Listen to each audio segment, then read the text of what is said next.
এখানে দাঁড়ায় বলতে কইছি যে তাহলে কিন্তু দিমু না আর কোনোদিন মজা আন না।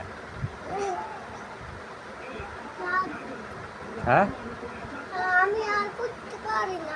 কার বেটা? তাহলে মজা দিমু না আর তোমার। কার বেটা? তাহলে কিন্তু মজা পাইবা না আর কোনো। বলো বলো অর্থ কইলাম না হাদিস শরীফে অর্থ কইছিল যে ওই হাদিস শরীফ। হুম হাদিস শরীফ তো আমরা পড়ি না। পারো তো তুমি আমরা তো অল্প করে পারি হাদিস শরীফ। অল্প করে করলি বলে ফেলো।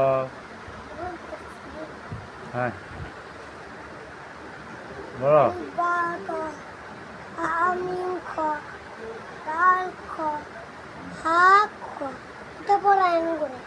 ট্রেনে দাঁড়ায় বলছিলাম মনে আছে এই সময় খাওয়ার আগে বলো এনে দাঁড়ায় বলো হ্যাঁ বলো